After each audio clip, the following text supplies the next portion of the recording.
Hello मेरे प्यारे दोस्तों, कैसे हो आप सब। तो बंदा हाजिर है आपके सामने फुटप्रिंट्स की वन शॉट रिवीजन लेके। यानी इस एक ही वीडियो के अंदर हम फुटप्रिंट्स के सभी चैप्टर्स को रिवाइज करने वाले हैं, वो भी बहुत कम समय में। दोस्तों इस बार ना मैंने खुद से एक वादा किया है कि ये एग्जाम आपकी लाइफ का सबका सबसे बेस्ट एग्जाम होने वाला है, और इसके लिए मैं आपका हाथ पकड़कर आपको एग्जाम तक लेके जाने वाला हूं। यानी आपके अंदर का इंग्लिश का सारा डर दूर करना है, अच्छे से आपको प्रिपेयर करना है। इंग्लिश के नाम से जिसको भी डर लगता था ना, उसका डर खत्म करना है। ये मेरा खुद से वादा है। क्या आप मेरे साथ हो इस सफर में?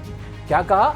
यस डियर सर, यही बात कमेंट में लिखो ना, मुझे मजा आएगा, मुझे सपोर्ट फील होगा, मुझे आपका प्यार मिलेगा। तो आइए दोस्तों शुरू करते हैं। निकाल लीजिए अपनी कॉपी और पेन, जो भी मैं आपसे कहता जाऊं उसे नोट डाउन कर लेना, मुझे प्यार से सुनते रहना। अरे यार इतनी भी बुरी आवाज नहीं है मेरी। तो आओ चलो शुरू करते हैं हमारे कमाल का सेशन सिर्फ और सिर्फ आपके लिए। दोस्तों chapter number 1, a Triumph of surgery. अब ट्रायम्फ का मतलब होता है जीत या सफलता। तो इस चैप्टर के नाम से हमें क्या पता चल रहा है कि किसी सर्जरी की जीत हुई है। तो हमें करना क्या, हमें रटना कुछ नहीं है। चैप्टर्स के नाम से पहले एक आइडिया लेंगे कि किसकी कहानी हो सकती है, और उसके बाद एक ट्रिक से हम पढ़ेंगे। उस ट्रिक का नाम क्या है? उस ट्रिक का नाम है पहले मोटा मोटा फिर छोटा छोटा। यानी पहले चैप्टर में क्या क्या मोटा मोटा है, मोटी मोटी बातें हैं, उनको देखेंगे और फिर उसकी डिटेल समझ लेंगे। तो आइए अ ट्रायम्फ ऑफ सर्जरी में क्या है वो समझते हैं। दोस्तों ये कहानी है एक बहुत अमीर लेडी की, जिसका नाम है मिसेस पंफरी, जिसका एक पालतू कुत्ता है, पेट है, जिसका नाम है ट्रिकी। अब लड़कियों के बारे में मैं आपको एक बात बता देता हूं। जो भी लड़की कुत्ता पालती है, यानी जिसका कोई पेट डॉग होता है ना भाई, वो उसके लिए कुत्ता नहीं होता, वो उसका बेबी होता है, उसका बच्चा होता है। कभी गलती से भी सुन लो तुम किसी लड़की के डॉग को, कुत्ते को ना कुत्ता मत कहना आपका बेबी कैसा है, आपका बच्चा कैसा है, तो खुश रहेगी। कुत्ता कह के देख लेना, फिर तुम्हारे साथ क्या हश्र होगा तुम खुद जान लेना। हाँ रही बात कुत्ते की, मुझे कुत्तों से कोई प्रॉब्लम नहीं, बस मेरे एक बार काटा हुआ है तो थोड़ा सा डर लगता है। तो दोस्तों जो भी जिसके भी घर में कुत्ता होता है, वो कुत्ता नहीं होता, उसका बच्चा होता है। ऐसे ही मिसेस पंफरी के लिए वो उसका बच्चा था, जो कि बीमार पड़ गया था, बहुत परेशान हो गई थी वो। ये कौन है भाई साहब? ये है मिस्टर हैरियट, जो कि एक वेटरनरी डॉक्टर है, उनके पड़ोस में रहते हैं। तो ये 3 कैरेक्टर इस टोटल कहानी में। इतना समझ में आया? अब इसमें मोटा मोटा क्या है, आइए वो समझते हैं। हाँ जी दोस्तों, तो समझते हैं पहले मोटा मोटा क्या है। Mrs Pumphrey has a pet dog Tricki. भाई मिसेस पंफरी के पास एक पेट डॉग है जिसका नाम ट्रिकी है। ये तो सबको समझ में आया, आगे बढ़ते हैं। ट्रिकी गॉट सिक, ट्रिकी बीमार हो जाता है। मिस्टर हैरियट जो कि वेटरनरी डॉक्टर हैं, advises not to give unhealthy foods। जो मिस्टर हैरियट है, डॉक्टर साहब कहते हैं इसको ना बहुत ज्यादा खाना मत दो, इतना इतना तुम इसको खिला देते हो, ये मत करो। फिर क्या होता है? Mrs P could not refuse dog admitted to hospital. लेकिन मिसेस पी नहीं मानती है, ज्यादा लाड प्यार करती है, ओवर पैम्परिंग करती हैं, और उसको खाना देती रहती है, जो वो मांगता है उसको दे देती हैं। वो भी ग्रीडी होता है, खाता रहता है, ठीक है। और फिर फाइनली क्या कहते हैं, मिस्टर जो वेटरनरी डॉक्टर है हमारे हैरियट साहब, उसको क्या करते हैं, हॉस्पिटल के अंदर एडमिट करवा देते हैं। कहते हैं भाई मेरे हॉस्पिटल में इसको ले आओ, एडमिट कर लेते हैं। कंडीशन स्टार्टेड टू इंप्रूव, और फिर धीरे धीरे उसकी कंडीशन स्टार्ट हो जाती है इंप्रूव होनी, डॉक्टर हैरियट की निगरानी में। Mrs P sends eggs, brandy, wine. लेकिन मिसेस पी अमीर औरत है भाई, अमीर औरत भेजती रहती है अपने डॉग के लिए, अंडे भी भेजती है, वाइन भी भेजती है, ब्रांडी भी भेजती है। और फिर क्या होता है, mister Harriet sends tricky back, और वापस मिस्टर हैरियट उसको ठीक करके भेज देते हैं मिसेस पेम्फरी के पास। ये टोटल कहानी के कुत्ता था, बीमार पड़ा था, उसकी मालकिन अमीर थी, अमीर मालकिन ने हॉस्पिटल में बहुत सारी चीजें भेजनी शुरू कर दी थी, और डॉक्टर थे, उसने कहा था कि मैंने कोई सर्जरी की, जबकि कोई सर्जरी वर्जरी नहीं की थी, बस उसको खाना पीना उसका बंद कर दिया था, इतना काम किया था और वापस उसको दे दिया था। टोटल चैप्टर में यही है। आओ चलो अब इसका छोटा छोटा समझ लेते हैं। इतना समझ में आया? हाँ जी, इतना समझ में हमें बहुत अच्छे से आ गया है। सर आ जाओ आ जाओ आ जाओ आ जाओ, आइए देखते हैं क्या है पूरी कहानी। मिसेस पी, यानी मैंने यहाँ पे पी लिख रखा है पेम्फरी के लिए। Mrs Pumphrey takes out her dog for a walk. अपने डॉग को मिसेस पेम्फरी वॉक पे लेके जाती है, जहां उन्हें कौन मिलते हैं, मिस्टर हैरियट सीज करते हैं, यानी देखते हैं। Advises to stop giving unhealthy foods. ये हमें बताइए कि भाई वो कहते हैं कि अनहेल्दी फूड इसको मत दो। Mrs P could not refuse, वो रिफ्यूज नहीं कर पाती, मना नहीं कर पाती अपने कुत्ते को खाने देने से। डॉग फॉल सिक, और जो उनका कुत्ता बीमार हो जाता है, वो हाँफने लगता है, वो चलता भी नहीं, एक तरफ पड़ा रहता है, उसको बहुत प्रॉब्लम होने लगती है। Dog taken to hospital, Mr Herriot जो कि नरेटर है, puts a bed for him in his surgery. जो वहाँ पे जो डॉक्टर है मिस्टर वेरियट, वो क्या करते हैं, वो उसको हॉस्पिटल में एडमिट करवा लेते हैं कि भाई इसके लिए बेड लगा दो, अभी तो इसकी सर्जरी होगी। मिसेस पी जो होती है परेशान हो जाती है, हाय मेरा प्यारा बच्चा, इसको क्या हो गया है जो इसको एडमिट करना पड़ रहा है। बड़े दुखी मन से वो उसको वहाँ एडमिट करा देती है। कहाँ? मिस्टर हैरियट जो कि इस कहानी के नरेटर भी, सुनाने वाले भी हैं, उनके अस्पताल के अंदर। अब क्या होता है, dog does not move nor eat for 2 days। जो कुत्ता होता है वो हिलता जुलता नहीं है, 2 दिन तक कुछ खाता पीता भी नहीं है। लुक्स अराउंड, विम्पर्स अल्बेट, थोड़ा बहुत बस यूं करता रहता है, बस ऐसी ऐसी आवाजें निकालता है, इससे ज्यादा कुछ भी नहीं करता है। क्योंकि उसको प्रॉब्लम क्या था, ओवर ईटिंग का प्रॉब्लम था। वो ग्रीडी था, जैसे उसके सामने खाना आता था वो खा जाता था। तो ओवर फीडिंग की वजह से, ओवर पैम्परिंग की वजह से वो बीमार हुआ था और कुछ नहीं था। Wanted to go out and play with bigger dogs on 3rd day। तीसरे दिन, 2 दिन तक तो ऐसे पड़ा रहता है, तीसरे दिन लेकिन उसकी हालत में सुधार आता है, वो और कुत्तों के साथ बाहर निकल के खेलना शुरू करता है। फिर क्या होता है, ये lick the bowls of other dogs. जो दूसरे कुत्ते होते हैं उनका जो खाने का जो प्याला होता है उसके अंदर भी वो मुंह मारने लगता है, यानी उसको असल में भूख लगनी शुरू होती है। उसके बाद क्या होता है, his condition started improving, fighting for food. धीरे धीरे उसकी कंडीशन स्टार्ट हो जाती है सही होना, मतलब उसकी हालत में सुधार होने लगता है। वो खाने के लिए इधर उधर लड़ाइयां भी लड़ता है कि मैं खाऊंगा मैं खाऊंगा।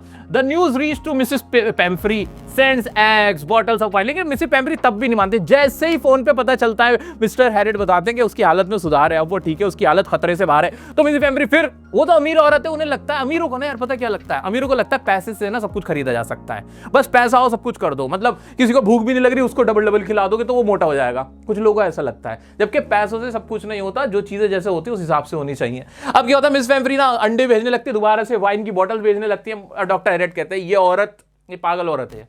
फिर क्या होता है, mister Herriot consumed himself 2 glasses before lunch and 2 after lunch. Mister Herriot बड़े चालाक इंटेलिजेंट डॉक्टर होते हैं, उनका जो कॉमन सेंस होता है वो बड़ा अच्छा होता है।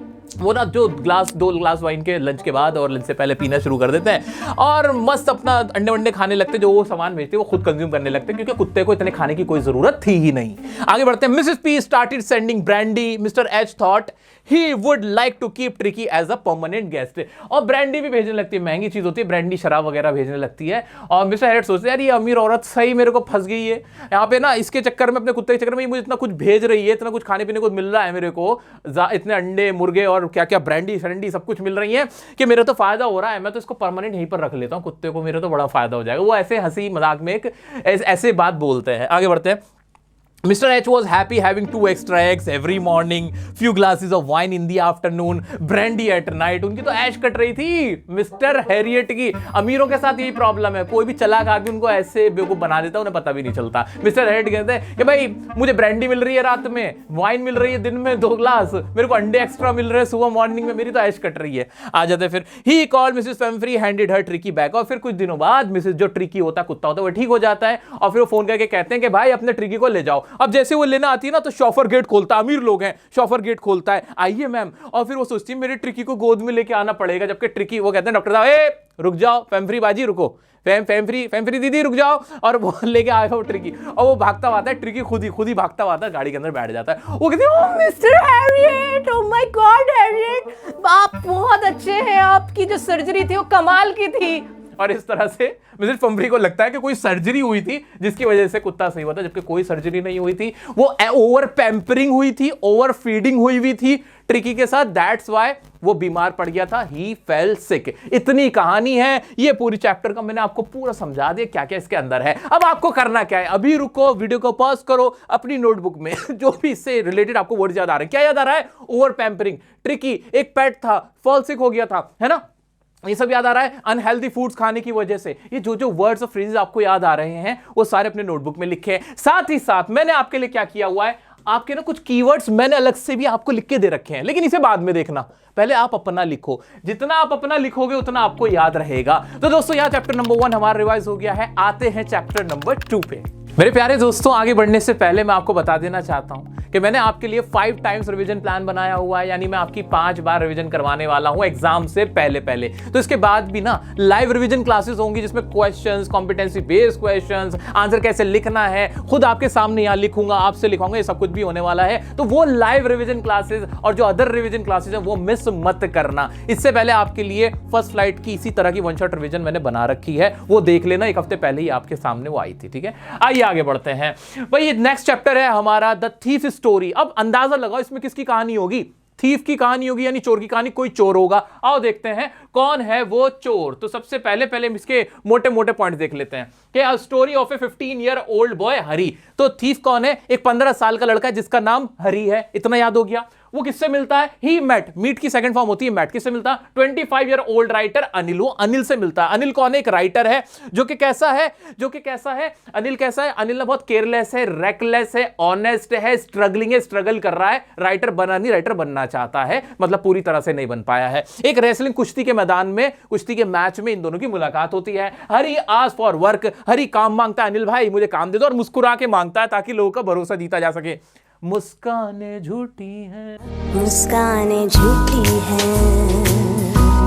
हाँ जी, सुना है ना गाना, वही है। ये मुस्कुराहट होती है ना, किसी को भी फंसाने के लिए काफी होती है। तो जो इंसान बहुत ज्यादा आपके सामने ऐसे प्यार प्यार से पेश आए ना, जरा बच के रहना भाई, उससे बच के रहना। मुस्कुराते मुस्कुराते वो आपकी जान ले लेगा। हरी लाई करता है कि दैट ही न्यू कुकिंग, वो से पूछता है भाई मेरे पास तो कोई काम नहीं है तुम्हारे लिए हरी, क्या तुम खाना बनाना जानते हो? तो हरी कहता हाँ बना लेता हूं, जबकि उसको खाना पकाना नहीं आता था। आगे क्या है इसके अंदर? ही स्टॉल ₹1 डेली, और ₹1 वो रोजाना चोरी करता है। खाने वगैरह उसके सामान मंगाने के लिए उसको देने जाता था, तो वहां से ₹1 चोरी कर लेता था। He surprise to see the trust, Hari surprise हो जाता है, हैरान हो जाता है ट्रस्ट देख के जितना अनिल हरी पे करने लगा था। आगे बढ़ते हैं। वन डे ही स्टोल 600, एक बार वो ₹600 चुराता है। रश टू रेलवे स्टेशन पे चला जाता है। ₹600 का बंडल चुरा के हरी चला जाता है। डिडंट कैच द ट्रेन, लेकिन ट्रेन नहीं पकड़ता। और फिर क्या करता है? ही प्लेस द मनी बैक, और पैसे वापस वहीं पे रख देता है। तो टोटल कहानी क्या है? जैसे थीफ स्टोरी को सोचो तो मोटा मोटा देखिए क्या है इसके अंदर। एक हरी है, 15 साल का चोर है। एक अनिल है जो कि राइटर है, बहुत स्ट्रगलिंग राइटर है, ऑनेस्ट ईमानदार सा बंदा है। अनिल हरी को अपने पास रख लेता है, अपने साथ रहने के लिए रख लेता है, छोटे मोटे काम करवा लेता है। हरी रोजाना ₹1 चुराता है, लेकिन फिर उसका पेट नहीं भरता। वो एक बार इकट्ठा उस हाथ मारता है, ₹600 उसके चुरा के भाग जाता है, लेकिन वापस ट्रेन में नहीं बैठ पाता, वापस घर आ जाता है। ये टोटल कहानी है। यानी अनिल की अच्छाई को देख के हरी बदल जाता है। ये है इसका पूरा कहानी का जो जिस्ट है, जो रस है। एग्जाम में क्वेश्चन इसी के ऊपर आने वाला है। आओ देखते हैं, इसका मोटा मोटा देख लिया, अब छोटा छोटा देख लेते हैं। अ 15 years old thief changes his name every month.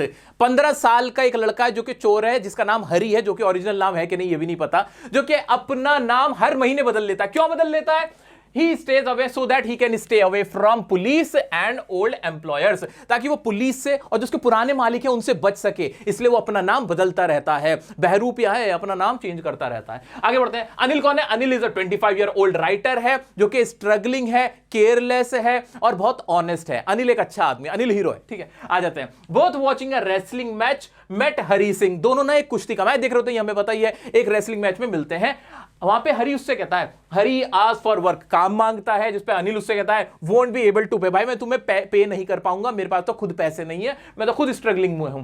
But could feed him if he knew how to cook, लेकिन वो कहता है कि मैं तुम्हें 2 वक्त तक खाना जरूर खिला सकता हूं, अगर तुम्हें खाना पकाना आता हो, तुम पका लेना तो मैं तुम्हें खिला दूंगा। हरी कहता हाँ मैं पका सकता हूं उस्ताद जी, बहुत अच्छा खाना बनाना जानता हूं मैं। Anil took him room, Anil उसको पकड़ के अपने साथ रूम पे ले आता है। अब भाई हरी खाना पकाता, टुक टुक टुक टुक, उसने पहले कभी खाना बनाया नहीं होता, उसने तो झूठ बोला होता है ना। अनिल जैसे कहा था, एकदम से उसके ना मुंह से खाना निकल जाता है, वो समझ जाता है इसने मेरे से झूठ बोला था, लेकिन वो उसको फिर भी रख लेता है, कुछ नहीं कहता। Anil asked him to leave, he smiled, Anil laughed, वो उसे कहता है तुम चले जाओ, मतलब भाई तुमने खाना भी बनाने जाता, लेकिन वो फिर मुस्कुरा देता और वो उसको रख लेता, उसको कुछ नहीं कहता, और हंसी छूट जाती है। किसकी?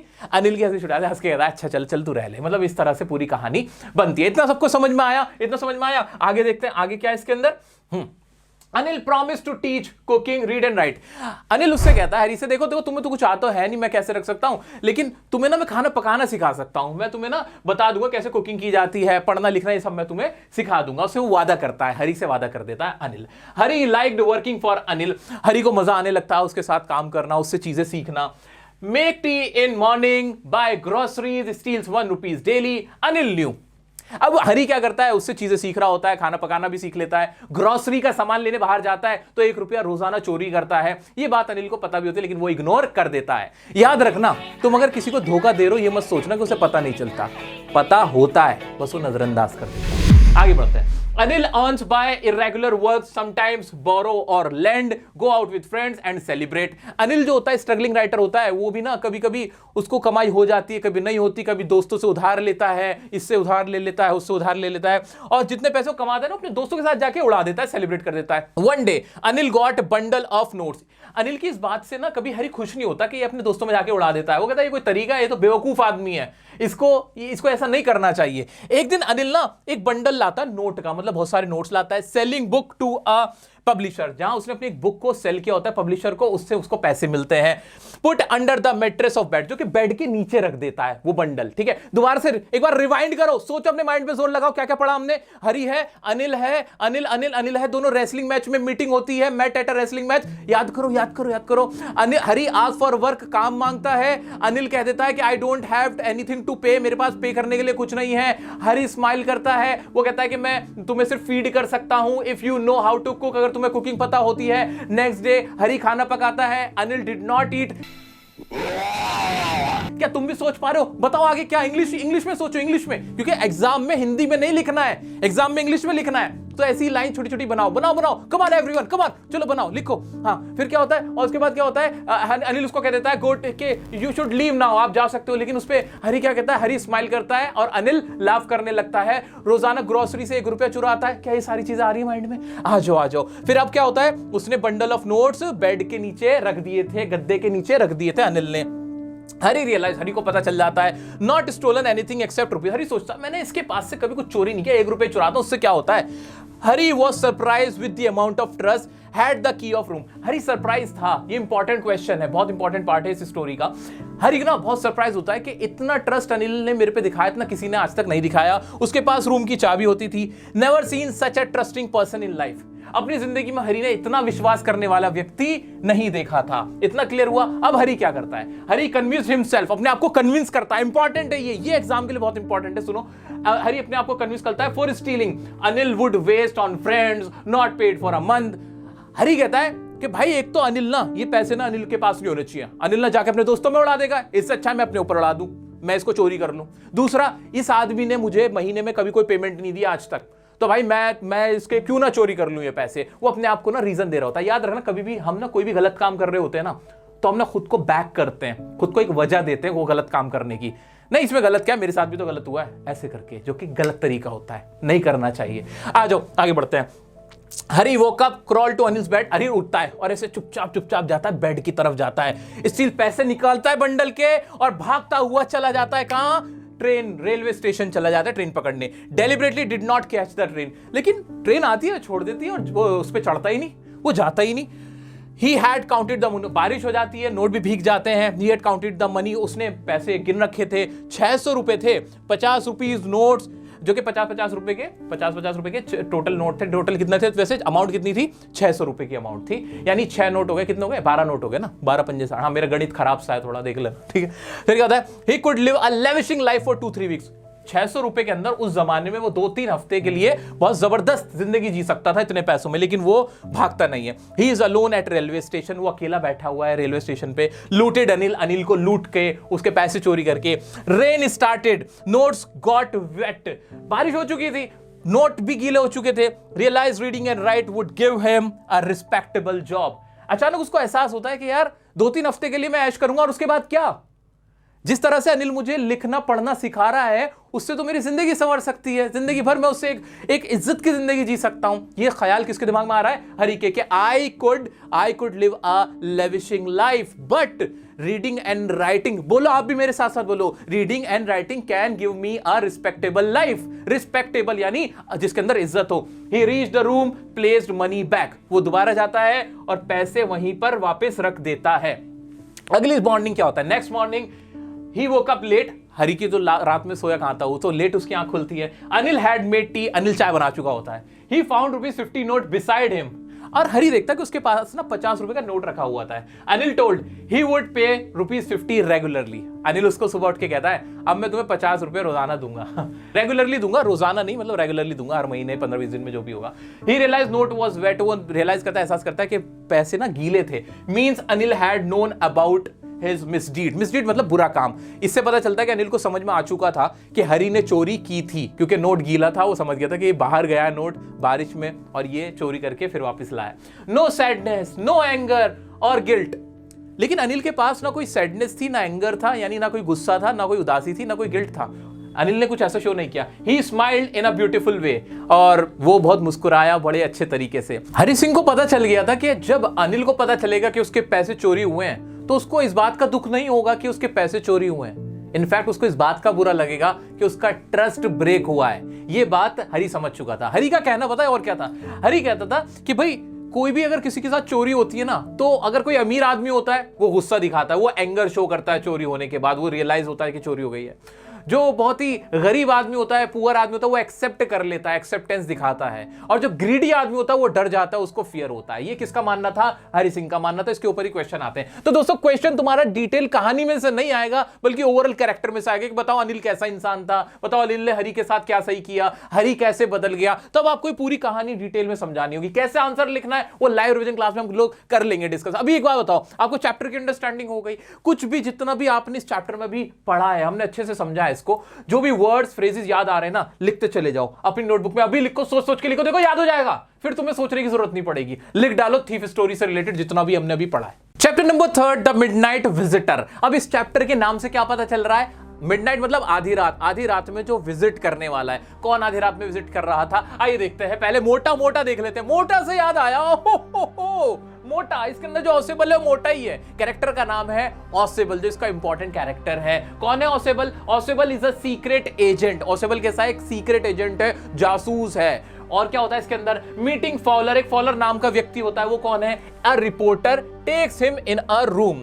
फॉलर, हमने कौन कौन से कैरेक्टर है इसके अंदर? मिडनाइट विजिटर में एक ऑसेबल है जो कि सीक्रेट एजेंट है, फैटी मैन है, मोटा सा है। दूसरा है फॉलर है, वो उससे फॉलर जो एक रिपोर्टर है, किससे मिलता है? ऑसेबल से मिलता है। ऑसेबल उसको अपने रूम में ले जाता है, होटल के रूम में ले जाता है। एक और आता है मैक्स। मैक्स कौन है? मैक्सवेल वाला मैक्स नहीं है ये। Max with a gun was already there to steal reports. अब जो सीक्रेट एजेंट ऑसेबल है ना, उसके पास कुछ कॉन्फिडेंशियल रिपोर्ट्स होती हैं, फाइल्स होती हैं बहुत इंपॉर्टेंट गवर्नमेंट की। अब वो क्या करता है? वो वहां जैसे ही रूम के अंदर उसको लेके जाता है, अंधेरा होता है, जैसे लाइट ऑन करता है, वहां देखता है कि ऑलरेडी ठिशकियां ऐसे ना एक मैक्सवेल नाम का आदमी है, व्यक्ति है, जो कि गन उसकी तरफ दिखाते हुए कहता है कि ये फाइल मेरे हवाले कर दो। वो वहां पहले से ही मौजूद होता है। और क्या फिर इसमें? Ausable fooled him that a guy had come from balcony. Ausable उसको बेवकूफ बना देता है, कहता है कि यार पहले भी ना यहाँ पे ना अभी कुछ रोज पहले भी एक आदमी ना बालकनी से यहाँ आ गया था अंदर। मैंने कंप्लेंट करी है एडमिनिस्ट्रेशन को, मैनेजमेंट को बोला है कि ये बालकनी से जो आ जाता है इस रास्ते को बंद कराएं। ऐसा बोलता है कौन? ऑसेबल। ऑसेबल कौन है? सीक्रेट एजेंट है। और क्या कहता है वो? और वो कहता है कि he has called police for extra security. और उसने कहा कि मैंने पुलिस को ही बोला था कि एक्स्ट्रा सिक्योरिटी के लिए मुझे यहाँ पे प्रोवाइड कराएं, कुछ और पुलिस वाले भी बुलाएं ताकि मेरी सिक्योरिटी हो सके। Max jumped out of window. एकदम से घंटी बजे, टिंग टोंग। और वो सोचता है, मैक्स सोचता है खबरदार पुलिस आ गई है। तो कहता है देखो अगर तुमने कोई चालाकी करी ना, मैं तुम्हें गोली से उड़ा दूंगा, और मैं भाग रहा हूं। वो बालकनी से कूदने की कोशिश करता है। फिर क्या होता है? Max jumped out of window, scream heard. और एक चीख की आवाज आती है। पता चलता है नो बालकनी वाज देयर। वहां कोई बालकनी नहीं थी, वेटर था गेट पर, और वेटर जो उसने ऑर्डर की थी ना शैंपेन वगैरह, वो लेके आया था। इस तरह से ऑसेबल, जो कि दिखने में मोटा सा होता है लेकिन बहुत चालाक होता है, सीक्रेट एजेंट होता है, वो अपनी और फॉलो जो रिपोर्टर उसकी जान बचा लेता है, रिपोर्ट्स को भी सेव कर लेता है। ये टोटल कहानी है किसकी? द मिडनाइट विजिटर की। मोटा मोटा समझ में आ गया? समझ में आया? ऑसेबल याद आ रहा है, फॉलर याद आ रहा है, मैक्स याद आ रहा है, इतना सब कुछ याद आ रहा है। आज चलो अब इसकी जो इसकी छोटी छोटी कहानी थी, डिटेलिंग है, वो पढ़ लेते हैं। आइए देखते हैं हमारा नेक्स्ट चैप्टर, जिसका नाम है the midnight visitor. A witty secret agent. Witty word important है। विटी का मतलब ऐसा इंसान जो हाजिर जवाब हो, जिसके पास हर चीज का बढ़िया सा जवाब होता है। ऑसेबल, ऑसेबल जिसका नाम है अ राइटर फॉलर। एक राइटर है, फॉलर है, ठीक है। Fowler spending time with a secret agent. जो फॉलर है, सीक्रेट एजेंट जो ऑसेबल है, जो कि फैटी है, बहुत फैट दिखता है, मोटा दिखता है, उसके साथ वक्त बिता रहा है एक म्यूजिक हॉल में। एक होटल का म्यूजिक हॉल है वहां। फॉलर सेड, फॉलर कहता है he was thinking wrong about Ausable that he was a bore. Fowler कहता है कि मुझे लगता था कि ऑसेबल बोरिंग इंसान होगा, लेकिन ये बोरिंग नहीं है। ये दिखने में स्लो है, फैटी है, बट वो बोर इंसान नहीं है। ऑसेबल टोल्ड, ऑसेबल बताता है ही would be looking at report that can change the countries future. Ausable जो सीक्रेट एजेंट है वो पता है रिपोर्टर को क्या बताता है? वो बताता है राइटर को, फॉलर को, कि कुछ ऐसी रिपोर्ट्स हैं जो कंट्री का फ्यूचर ही बदल सकती हैं, यानी कुछ कॉन्फिडेंशियल रिपोर्ट हैं। Ausable took him in room. और ऑसेबल उसको हाथ पकड़ के रूम में ले जाता है, म्यूजिक हॉल से रूम में ले जाता है। फिर क्या होता है? मजा तब आता है। A guy with gun named Max was already there. जैसे ही वो लाइट को स्विच ऑन करता है, वैसे ही एक आदमी उसको दिखता है जिसका नाम मैक्स होता है, गन लेके, ऑटोमेटिक पिस्टल उसके हाथ में होती है, और कहता है वेरी गुड। नहीं, दोनों हाथों से ताली तो नहीं बजाएगा, वो गन है ना उसके हाथ में, ऐसे वो गन से ताली बजाएगा, ठाए ठाए ठाए, ठीक है। तो वो उसके सामने ना पॉइंट करके कहता है आ जाओ भाई, मैं पहले तुम्हारा यहां पे इंतजार कर रहा हूं। उसके बाद क्या होता है? हाँ जी, He asked them to be comfortable to steal the reports coming in 30 minutes. वो कहता है घबराओ नहीं, मैं तुम्हें कुछ नहीं कहूंगा, बस 30 मिनट के अंदर जो रिपोर्ट्स आने वाली है ना, वो मुझे चाहिए, वो वाली रिपोर्ट्स मुझे दे देना। Oswald told about a guy who had entered the balcony below the room last month. अब ऑसेबल यहां पे असली कहानी का ट्विस्ट यहां है, एग्जाम में यहां से पूछा जाएगा कि ऑसेबल उसका बेवकूफ कैसे बनाता है। ऑसेबल क्या कहता है कि यार तुम कहां से, मेन डोर से आए हो यार, ये ना बालकनी से ना पहले भी, अभी 1 महीना पहले क्या तकरीबन ना एक आदमी पहले भी घुस आया था, लास्ट मंथ घुस आया था। अट सडन नॉक वाज हर्ड, और एकदम से ना, अब मैंने ना इसकी कंप्लेंट भी की हुई है मैनेजमेंट से, अब एक्स्ट्रा पुलिस की सिक्योरिटी भी मांग रखी है। अचानक से एकदम ना आवाज आ रही, ठक ठक ठक। ऑसेबल टोल्ड, ऑसेबल तब क्या कहता है, he had called the police for extra security due to reports की वजह से वो कहता है मैंने एक्स्ट्रा सिक्योरिटी के लिए पुलिस को बुलाया था। तो हो सकता है ये वही होंगे। आगे बढ़ते हैं। Max pointing gun towards them, he would be waiting in the balcony, send away the police. उनकी तरफ ऐसे पॉइंट करते कहता है देखो कोई चालाकी मत करना, पुलिस को यहां से भगा दो, वरना मैं तुम्हें उड़ा दूंगा, मैं बालकनी में ही हूं। और वो बालकनी में जैसे ही गिरता है फिर क्या होता है, max jumps out of the window, a loud scream was heard. वो जैसे गिरता है एक चीख की आवाज आती है, ये तो लड़कियों की चीख हो गई, ऐसी कोई चीख की आवाज आती है। और उसके बाद क्या होता है, door opens, a waiter comes with a tray, bottle and glasses. जैसे गेट खुलता है ना, कोई पुलिस नहीं होती वहां पे, तो ट्रे के अंदर बॉटल होती है, ग्लासेस होती है, वाइन वगैरह जो भी शैंपेन वगैरह उसने मंगा रखी होती है, वो आती है फॉलर के लिए। Fowler surprise Ausable told there was no police. Fowler को ऑसेबल बताता है कि कोई पुलिस नहीं थी, there was no police. Fowler asked about Max waiting outside, he won't return, no balcony there. Fowler कहता है वो जो बंदा था, वो जो मैक्स था बंदूक वाला भाई, वो बाहर इंतजार कर रहा होगा ना बालकनी। वो कहता है कोई बालकनी नहीं है वहां, वो कोई नहीं आने वाला, हो गया, टपक गया वो, ठीक है। No balcony there. Ausable outwitted Max and saved himself and Fowler's life. जो ऑसेबल है, सीक्रेट एजेंट है, वो आउटविट कर देता है, मतलब अपनी हाजिर जवाबी से उसको हरा देता है। किसको? मैक्स को, बिना किसी पिस्टल के, बिना किसी हथियार के, और अपने फॉलोअर की जान बचा लेता है। अब इसमें कैरेक्टर है हेनरी, जो कि वेटर होता है, उसका भी जिक्र है। तो हेनरी कौन है? वेटर है। तो कभी जिक्र आए कि जो डोर पे जिसने नॉक किया था वो कौन है? वो हेनरी कैरेक्टर आपको पता होना चाहिए। दोस्तों ये टोटल कहानी है, पूरी डिटेल में हमने समझ ली है मिडनाइट विजिटर की। अब इसके अंदर इंपॉर्टेंट क्वेश्चन यही बनता है कि जो ऑसेबल है कैसे वो आउटविट करता है, कैसे वो अपनी जान बचाता है, कैसे वो बिलीफ दिलाता है, कन्विंस करता है मैक्स को कि वहां बालकनी है। ये सारी कहानी उसमें आपको एक्सप्लेन करनी है। तो इससे रिलेटेड इंपॉर्टेंट वर्ड फ्रेजेस जितने भी अभी आपके माइंड में आ रहे हैं, वीडियो को पॉज करो, लिखो, अभी लिखो। ये सब कुछ मैं आपको टेलीग्राम ग्रुप पे दे दूंगा, डिस्क्रिप्शन में लिंक मिल ही जाएगा, लेकिन अभी आपको अपने हाथ से लिखना होगा, तभी आपको याद रहेगा। बढ़ते हैं नेक्स्ट चैप्टर की तरफ। नेक्स्ट चैप्टर है हमारा क्वेश्चन ऑफ ट्रस्ट, यानी भरोसे का सवाल, भरोसा किया जाए या नहीं। बहुत ही मजेदार चैप्टर है, तुम्हारे ना मजे बन जाएंगे। आओ देखते हैं क्या इसके अंदर, पहले मोटा मोटा देखते हैं। Horace Denby is a 50-year-old lock maker. Horace Denby नाम का एक आदमी है जो कि लॉक मेकर है, ताला बनाने का काम करता है। मेक्स रॉबरी एवरी ईयर, लेकिन डकैती डालता है, वो हर साल एक डकैती डालता है। Plans his robberies, collects all information, plan करता है अपनी रॉबरीज को बहुत अच्छे से, सारी इंफॉर्मेशन निकाल लेता है। ऐसे ही वो क्या करता है फिर, व्हेन ही एंटर्स हाउस, वो एक घर में जाता है चोरी करने के लिए पूरी प्लानिंग के साथ। ही फाउंड अनदर वुमन, वहां उसे एक और औरत पहले से मिलती है, जबकि वो घर तो खाली था, वहां तो कोई नहीं था उसकी इंफॉर्मेशन के हिसाब से। शी क्लेम्स ऑनर्स वाइफ, वो कहती है मैं यहाँ के मालिक की पत्नी हूं, क्लेम करती है, दावा करती है। She asked him to unlock the safe, वो उससे कहती है कि ये सेफ आप तोड़ दो, ये सेफ आप तोड़ दो, ये जो तिजोरी है उसको तोड़ दो तो मैं तुम्हें जाने दूंगी। मैं कोड भूल गई हूं इसका, तुम बस मेरा इतना काम कर दो, इसे तोड़ दो, मैं तुम्हें जाने दूंगी, पुलिस को नहीं बुलाऊंगी। She forgot the code, he unlock the safe, वो कहती है भाई मैं भूल गई थी कोड, तुम तोड़ दो। और ही अनलॉक द सेफ, वो सेफ को अनलॉक कर देता है। अब वो ग्लव्स उतारता है और ऐसे पूरे सारे अपने फिंगरप्रिंट्स उस सेफ पर छोड़ देता है।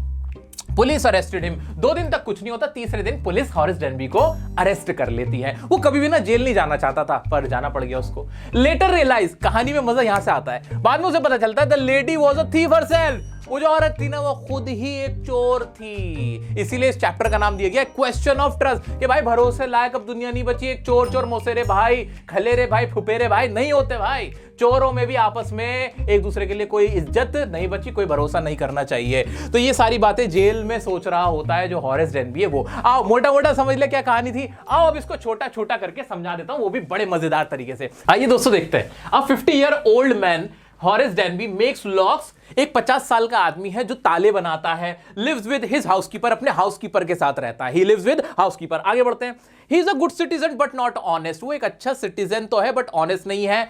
ही कमिट्स रॉबरी एवरी ईयर, हर साल एक चोरी करता है वो। ही प्लान्स हिज रॉबरीज, अपनी रॉबरी को बहुत अच्छे से प्लान करता है। Money last him for at least 1 year, और ये पैसा 1 साल तक उसका चल जाता है। तो हॉरेस डेनबी के बारे में अगर कुछ जानना हो, सारी क्या क्या बातें कि वो 50 साल का लॉक मेकर है, वो अपने हाउसकीपर के साथ रहता है, वो गुड सिटीजन है बट ऑनेस्ट नहीं है, वो प्लान करता है अपनी रॉबरी, हर साल कमिट करता है रॉबरी एवरी ईयर, और जो उसका पैसा लास्ट कर जाता है 1 साल तक। इतना सब बोल सकते हैं, सब मेरे दोस्त लिख सकते हैं, इतना समझ में आ रहा है, कहीं कोई पीछे तो नहीं छूटा ना? आगे बढ़ जाते हैं, अब कहानी यहां से शुरू होती है।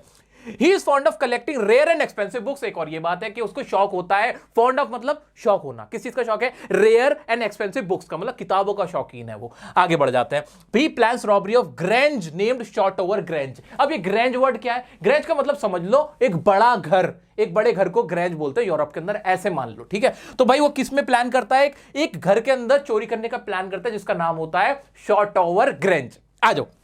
ही कलेक्ट्स ऑल इंफॉर्मेशन, वो सारी जैसे प्लानिंग में अपनी पूरी रॉबरी के अंदर सारी जानकारी इकट्ठी करता है ना। नेम ऑफ डॉग, कुत्ते का नाम क्या है वहां के घर के, सर्वेंट्स कौन कौन है, ज्वेल्स कितनी है, ज्वेलरी कैसी है, वायरिंग कैसी हुई है, सेफ कहां रखी है, where the family had gone, के घर वाले कहां गए हुए हैं, सारी डिटेल्स जुटा लेता है कि वो घर खाली है, वहां इतना इतना पैसा है, ये सारी चीजें यहां पर है, सारी प्लानिंग के साथ वो चला जाता है। अब क्या होता है? असली कहानी यहां से शुरू होती है। व्हेन ही एंटर, जैसे वो घर में घुसता है, ही फाउंड अ वुमन, वहां उसे एक औरत मिलती है। She is claiming owner's wife। She claims owner's wife। वो कहती है कि दावा करती है कि मैं यहां जो मालिक है उसकी पत्नी हूं। She gave him an option। वो कहती है भाई मैं अब तुम्हें पुलिस को दे दूंगी, तुम यहां पर आ तो गए हो, लेकिन अब मैं तुम्हें एक शर्त पे जाने दूंगी। वो शर्त क्या रखती है? Unlock the safe, forgot the code, need to go to a party. वो कहती है देखो ऐसा है, मैंने तुम्हें पुलिस को नहीं दे रही, चलो लेकिन एक काम करो, इस जो सेफ है ना, मैं इसका कोड भूल गई हूं, इसको तोड़ के दे दो मुझे। एक्चुअली मेरे पति ने मुझसे कहा था कि इसके अंदर ना कुछ ना ज्वेलरी रखी थी, उसे बैंक में सबमिट करना था, जो कि मैं भूल गई। अब मुझे एक पार्टी में जाना है तो मुझे वो ज्वेलरी चाहिए, तो तुमने तोड़ के दे दो, मैं वादा करती हूं मैं तुम्हें पुलिस में नहीं दूंगी, और कुछ जब तक मेरे पति आएंगे ना महीने भर के अंदर, तो मैं अपनी सेफ को रिपेयर करा लूंगी। ये पूरी कहानी उसको सुनाती है। आ जाओ, इंपॉर्टेंट क्या होता है फिर? ही अग्रीड, वो मान जाता है भाई, वो तो पकड़ा जा रहा था तो उसे तो मानना ही था। ही अनलॉक द सेफ, वो सेफ को अनलॉक कर देता है। उसके बाद क्या होता है? वेंट हैप्पीली, और चुपचाप चला जाता है। Police cot him after 3 days. 2 दिन तक कुछ नहीं होता, लेकिन तीसरे दिन पुलिस उसको पकड़ लेती है शॉटओवर ग्रेंज में रॉबरी के लिए, कि वहां से ज्वेलरी चोरी हुई थी। Fingerprints on safe and other part of the room, जहां पे जो फिंगरप्रिंट्स थे उसके सेफ पे होते हैं, other part of the house, जितने भी जगह जगह दीवारों पे उसके फिंगरप्रिंट्स लगे हुए होते हैं, मिल जाते हैं। अब वो ये कहानी ना पुलिस को सुनाता है कि भाई ऐसे ऐसे मुझसे यहाँ की मालकिन ने कहा था, भाई मालकिन ने तो कहा था कि सेफ को अनलॉक कर दो, उनकी ज्वेलरी उसमें फंस गई है, और पूरी कहानी सुनाता है। वो मालकिन एक ना बुढ़िया आंटी आ रही होती है, अरे झूठ बोल रहा है ये बुढ़ा, झूठ बोल रहा है, इसी ने चोरी करी है, मैंने कोई नहीं बोला इसको। वो कहता है ये तो वो मालकिन ही नहीं है। वो मालकिन का है, वो जो स्मार्ट थी, बहुत अच्छी सी दिखती थी, और उसने मुझे कहानी सुनाई थी, वो कहां चली गई? He was fooled by a lady, a thief herself। उसको बेवकूफ बनाया था एक लेडी ने, जो कि खुद भी एक चोर ही थी। अब जो है हॉरेस डेनबी है, वो असिस्टेंट लाइब्रेरियन है। बड़ा शौक था ना तुम्हें किताब पढ़ने का, महंगी महंगी किताबें चाहिए थी, लो तुम्हें पूरी लाइब्रेरी दे दी। अब जेल के अंदर वो असिस्टेंट लाइब्रेरियन बना हुआ है हॉरेस डेनबी, और वो कभी कभार गुस्से में आके बोल दी देता है कि नो ऑनर एमंग थीव्स, के भाई दो जो चोरों के बीच ना कोई एक दूसरे की इज्जत नहीं है, सब मक्कार है, चोर चोर मुसरे भाई नहीं है। तो टोटल कहानी थी हमारी अ क्वेश्चन ऑफ ट्रस्ट की। दोस्तों बहुत इंपॉर्टेंट इसके अंदर वर्ड है शॉटओवर ग्रेंज, आपको याद रखना है। क्या क्या डिटेल्स वो निकाल के लाया था वो याद करो, अपना माइंड दौड़ाओ, और इससे रिलेटेड जो भी वर्ड्स और फ्रेजेस अभी याद आ रहे हैं अपनी कॉपी के अंदर अभी नोट डाउन कर लो, ताकि इस माइंड में ना घुस जाए। एक बार उतार लोगे ना अपने हाथ से, फिर भूल नहीं पाओगे। तो आओ हम बढ़ते हैं हमारे नेक्स्ट चैप्टर की तरफ। आपकी बुक का सबसे मजेदार चैप्टर, जिसका नाम है फुटप्रिंट्स विदाउट फीट। जैसे कि इसके नाम से पता चल रहा है, फुटप्रिंट्स मतलब पैरों की छाप, पैरों के निशान, ऐसे पैरों के जिनकी फीट नहीं है, यानी जो पैर नहीं है। एक ऐसा इंसान जो कि गायब हो चुका है। आपने फिल्म देखी होगी हॉलो मैन करके, एक फिल्म है हॉलीवुड के अंदर, जहां एक साइंटिस्ट होता है, वो गायब हो जाता है। जिसने मूवी देख रखी है ना, उसको तो इस चैप्टर को पढ़ने की भी जरूरत नहीं पड़ेगी। आओ देख लेते हैं। ग्रिफिन, हमारा ग्रिफिन साइंटिस्ट है। कौन है? Griffin was an eccentric scientist. एक एक्सेंट्रिक मतलब होता है सन की साइंटिस्ट है। कौन? Griffin. Invented a drug to become invisible. वो एक ड्रग इन्वेंट करता है, खोज करता है, जिससे इनविजिबल हो जा सकता है, यानी गायब हुआ जा सकता है। अच्छा मुझे कमेंट में बताओ, अगर तुम्हारे पास वो ड्रग आ जाए जिससे तुम इनविजिबल हो जाओ, तो तुम क्या काम करोगे? देखो गलती ग्रिफिन की नहीं है यहां पे, मैं तुमसे भी पूछूं ना तुम क्या करोगे? तुम भी सारी उल्टी सीधी चीजें ही करोगे, है ना? सही पकड़े हैं। है ना?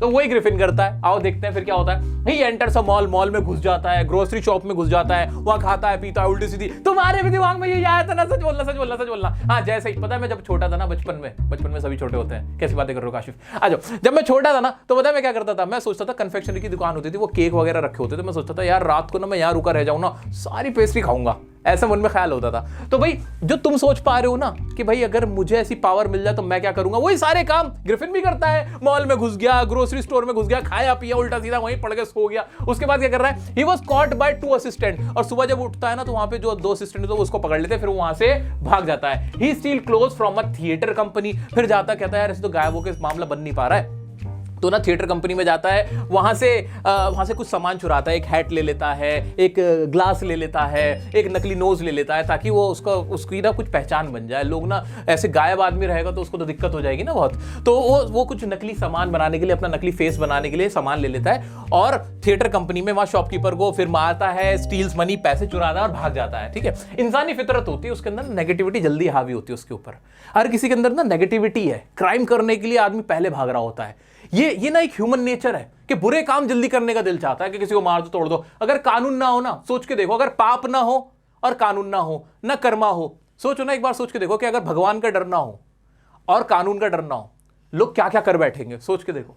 वही ग्रिफिन कर रहा होता है, क्योंकि गायब हुआ था, कोई क्या बिगाड़ लेगा उसका। अब वो क्या करता है, वो कहता है लंदन में ना बहुत क्राउडेड है लंदन, किसी गांव में जाए तो वो आइपिंग विलेज में जाता है। He went to Iping village, hits landlord and his wife. वहां जाके भी वो क्या करता है, अपना कमरा बुक करता है, और जो लैंडलॉर्ड होता है, जो मकान मालिक होता है, और उसकी बीवी, वहां उनको भी सबक सिखाता है, उनको भी वहां पे मारता है, पीटता है, और आसपास ना जब उसके पैसे खत्म हो जाते हैं, आसपास की जगहों से चोरी करना शुरू कर देता है। He ran away, people saw a headless man।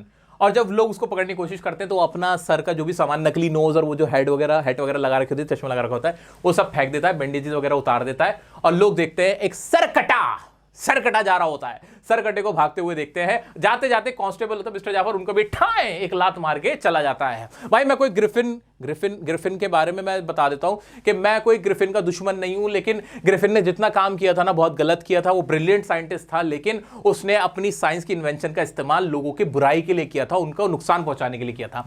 ये थी मोटी मोटी कहानी ग्रिफिन वाले चैप्टर की। आओ इसको ही अब समझ लेते हैं, इंपॉर्टेंट वर्ड्स अपने माइंड में घुमाते रहो कि उसने क्या क्या किया था। आओ शुरुआत करते हैं।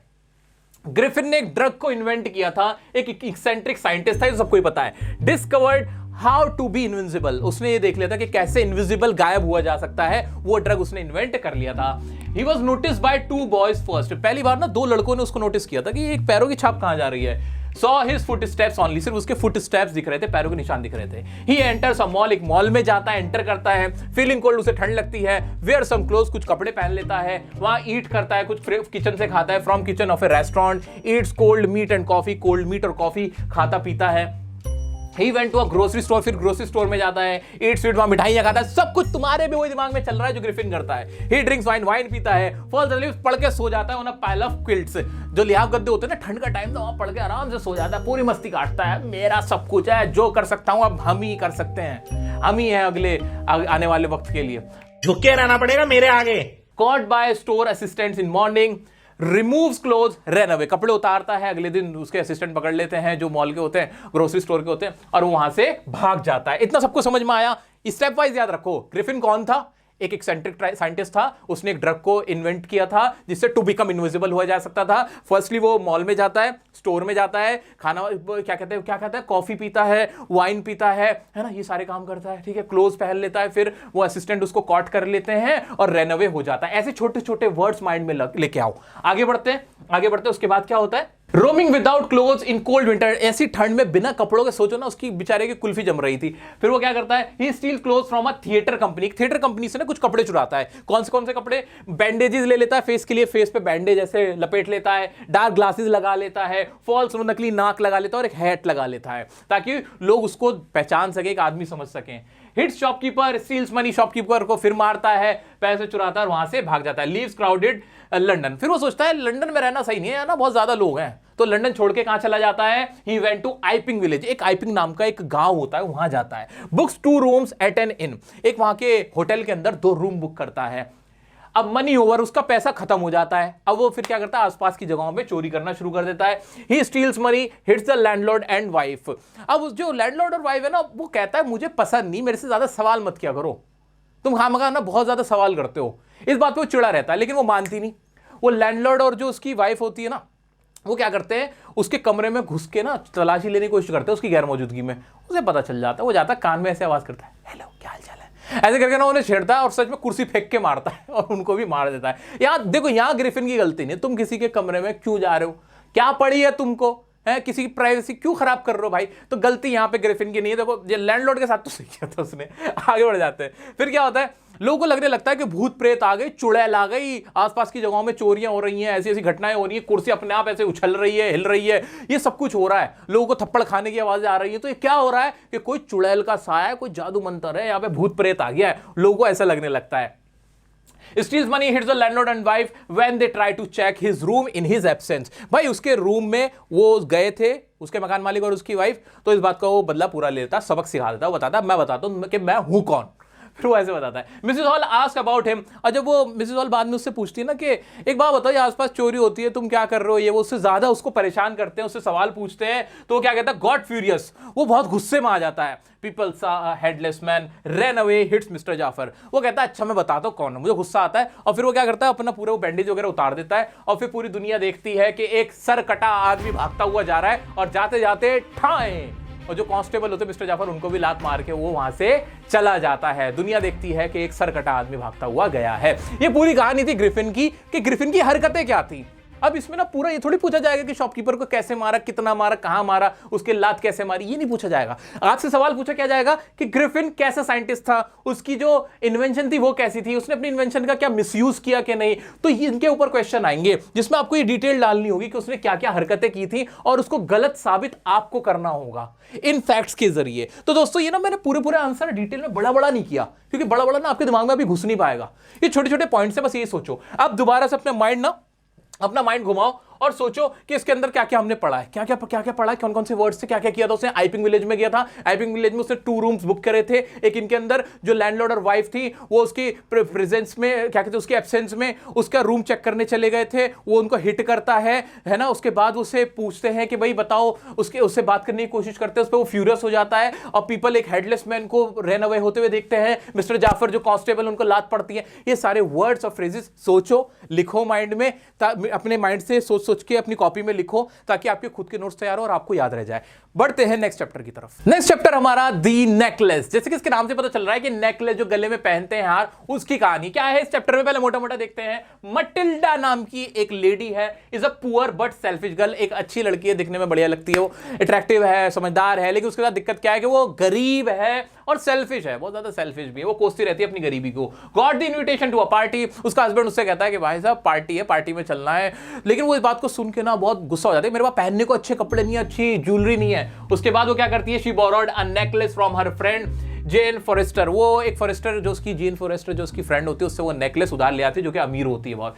She attended the party, was appreciated, lost the necklace. वो पार्टी को अटेंड करती है जहां पे उसकी सब तारीफ करते हैं, हर आदमी उसकी तारीफ करता है, कितनी खूबसूरत लग रही हो तुम। लेकिन बाद में उसे रियलाइज होता है कि उसका हार खो गया है। आफ्टर अ वीक, एक हफ्ते बाद, She replaced the necklace with a similar one costing 36,000 francs। वो जगह पे नेकलेस को ढूंढती है, उसका नेकलेस नहीं मिलता। उसका हस्बैंड कहता है कि अपनी फ्रेंड से कह दो कि उसका ना थोड़ा सा एक छोटा सा साइड में से टूट गया है, उसका ना जोड़ टूट गया है, वो मैं सही करा दूंगा, और उसके बाद ना एक हफ्ते बाद हम उसको नया नेकलेस दे देंगे। वो उसी जैसा एक नेकलेस लेते हैं, खरीदते हैं, जो कि 36,000 फ्रैंक का, जो कि उस जमाने की बहुत बड़ी अमाउंट होती है, वो वहां पे करके वो नया नेकलेस उसको दे देते हैं। आफ्टर 10 years, और उस नेकलेस को खरीदने में उनका सब कुछ बिका जाता है और कर्जों में आ जाते हैं। 10 साल बीत जाते हैं, उसकी हालत बद से बदतर हुई भी होती है।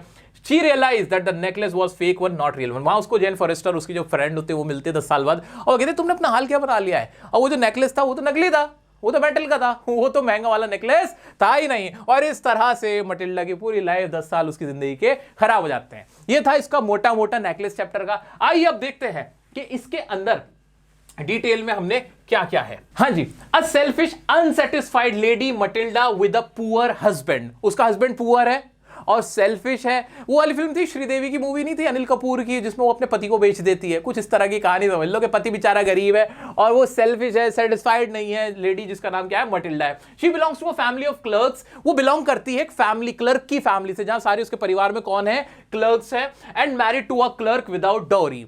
और उसकी शादी एक क्लर्क से हो जाती है। वो इसलिए कर लेते हैं क्योंकि वो डॉरी नहीं लेते हैं, दहेज का उसके पास पैसे भी नहीं थे उसकी फैमिली के, तो वो बिना डॉरी के उसकी शादी हो जाती है एक क्लर्क से। She hated her rich and old friend Mrs Jane Forestier. वो ना जेन फॉरेस्टर से ना बहुत ज्यादा जलन रखती है क्योंकि वो अमीर होती है और उसको पैसे की बहुत ज्यादा एम्बिशन होता है कि मेरे पास भी पैसा होता, तो उससे बड़ी जलन रखती है, नफरत करती है। She got the invitation to a party at minister's house. Minister house में पार्टी आती है, उसका हस्बैंड खुशी खुशी आता है, अरे भगवान पार्टी में चलेंगे। इस बात पे वो क्या होती है, she got irritated, बहुत इरिटेट हो जाती है, एंग्री हो जाती है। थ्रू द कार्ड, और कार्ड को ना ऐसे फेंक के ना ऐसे फेंक के कार्ड को ऐसे करके यूं फेंक के मारती है। क्या करूंगी मैं पार्टी में जाके, मेरे पास नेकलेस तो है ही नहीं, कपड़े तो है ही नहीं, ऐसे बोल देती है। Husband gave 400 francs to buy a new dress and suggested her to borrow a necklace from Mrs Jane Forestier. उसका हस्बैंड कहता है लो 400 रुपए रखो। अरे डार्लिंग 400 रुपए को नहीं तुम अपनी वो लेके आओ ड्रेस, क्या दिक्कत है। हाँ अपनी जो फ्रेंड है ना उससे उधार ले लेना, कोई प्रॉब्लम नहीं है, उससे एक नेकलेस उधार ले लेना। पैसों की कमी नहीं है मुझे, किसी से भी उधार ले लूंगा। नई ड्रेस मैं दिलवा रहा हूँ 400 रुपए की, 400 फ्रैंक की, कर लेंगे काम, हो जाएगी बात बढ़िया। Mrs Loisel went to her friends house and describe the situation. वो जाती है फॉरेस्टर के पास और कहती है अपनी फ्रेंड के ऐसे बात है, मुझे पार्टी में जाना है, मुझे वो नेकलेस चाहिए था। उसके बाद क्या होता है, हाँ she showed the cupboard and asked her to choose. वो कबर्ड खोलती है, कहती है अरे मटिल्डा इतनी सी बात है, देखो कबर्ड खोलती है, जोन सा पसंद आए वो आप ले लो। Matilda chose a precious necklace in black satin. वो ब्लैक साटन का एक बहुत प्रेशियस सा कीमती सा नेकलेस चूज कर लेती है और ले आती है। They attended the party and all the man admired her. वो पार्टी अटेंड करते हैं जब सभी कहते हैं अरे मटिल्डा कितनी प्यारी लग रही हो, कितनी सुंदर लग रही हो, तुम्हारा नेकलेस तो बड़ा प्यारा लग रहा है। Matilda realise she didn't have the necklace. लेकिन कुछ देर बाद उसको ये रियलाइज होता है कि उसका गले का नेकलेस गायब है। Mr Loisel went out to search at railway tracks, went to police station, cab offices and gave an advertisement. वो सारी मुमकिन कोशिश करते हैं उस नेकलेस को ढूंढने की, वो पुलिस के पास भी जाते हैं और उसके एडवर्टाइजमेंट भी दे देते हैं कि कहीं तो मिल जाए। He told his wife to tell her friend the clasp of the necklace had broken. तो मिस्टर लॉयसल जो होते हैं ना, वो पति भी कम नहीं था, वो हस्बैंड भी ना, वो भी नहीं माना था, वो भी पत्नी के चक्कर में पागल हुआ था। वो उसको कहता है कि अपनी फ्रेंड से कह दो ना, उसका ना क्लैस्प टूट गया है, वो हम उसे रिपेयर करा के दे देंगे। After a week replace with a similar one costing 36,000 franc. और एक हफ्ते बाद वो लोग 36,000 रुपए का या 36,000 फ्रैंक्स का एक ऐसा ही नेकलेस वापस कर देते हैं। Inherited 18,000 Franks from his father and rest borrowed. 18,000 तो उसको उसके जो पापा होते हैं ना वहां से वो बोरो कर लेती है मटिल्डा, और बाकी के पैसे वो उधार लेते हैं, यानी 18,000 फ्रैंक उस जमाने में वो लोग उधार लेके वो नेकलेस वापस करते हैं। Life change drastically. अब उसकी लाइफ पूरी बर्बाद हो जाती है, लोगों के घर के काम करती है, छोटे मोटे काम करती है, उसके खुद के घर में भी पैसों की तंगी रहती है, जिसकी वजह से उसकी हालत बहुत खराब हो जाती है। It took 10 years to repay, looking much older. 10 साल लग जाते हैं वो उधार चुकाते चुकाते, और अब वो और बूढ़ी नजर आती है। One day Matt Jane got to know necklace was fake, not worth 500 francs. और एक दिन जेन उसको मिलती है और उसको बताती है कि अरे वो जो नेकलेस था, वो वाला नेकलेस, वो तो 500 रुपए से ज्यादा का नहीं था, तुम्हें क्या लगा था, वो तो फेक था, मेटल का था। वो उसको बताती है, जिसकी वजह से वो सर पकड़ के बैठ जाती है कि मैंने अपनी जिंदगी के 10 साल खराब कर दिए इसी चक्कर में। तो दोस्तों इस चैप्टर से रिलेटेड क्या क्या वर्ड और फ्रेजेस आपके माइंड में आ रहे हैं? क्या मटिल्डा आपको याद आ रही है? एम लॉयसल याद आ रहे हैं? मिसेस लॉयसल मटिल्डा ही है, जेन फॉरेस्टर उसकी फ्रेंड है, बस 3 कैरेक्टर हैं। अब क्या होता है, मिनिस्ट्री का इन्विटेशन आता है ना, मिनिस्टर का इन्विटेशन आता है ना, और क्या होता है और कुछ क्या आ रहा है, 36,000 फ्रैंक्स, 400 फ्रैंक्स, 18,000 फ्रैंक्स, 500 फ्रैंक्स, ये सारे वो अमाउंट है जो कि इस चैप्टर से रिलेटेड है। 18,000 वो इनहेरिटेड फ्रॉम फादर होते हैं, 400 वो उसको ड्रेस लेने के लिए देता है ना, 500 फ्रैंक से ज्यादा उसकी कीमत नहीं होती, बाद में पता चलता है। ये सारी चीजें याद आ पा रही हैं? जितना आपको अब याद आ पा रहा है उसे रिवाइंड करो, दिमाग पे जोर डालो, जितना जोर डालोगे उतना आपको याद आएगा, और अपनी नोटबुक में लिख डालो। रिवीजन क्लास के अंदर जो हमारी लाइव क्लास होगी उसमें हम इसके क्वेश्चंस और इसके अंदर की बातें, कैसे आंसर्स लिखने हैं, वो सब रिवाइज करेंगे। अभी आप अपनी नोटबुक में नोट्स खुद के बनाओ। नेक्स्ट चैप्टर है हमारा भोली। जैसे कि इसके नाम से पता चल रहा है कि कोई लड़की है जिसको भोली कह के बुलाया जाता है। तो एक कहानी है सुलेखा नाम की एक लड़की की, जो कैसी है, एक लिटिल गर्ल है सुलेखा, डैमेज ब्रेन है, बचपन में ना वो खाट से गिर गई थी, चारपाई से गिर गई थी, जिसकी वजह से उसका ना जो ब्रेन था वो डैमेज हो गया था, जिसकी वजह से वो स्टैमर करती थी, उसको हकलाने का प्रॉब्लम था।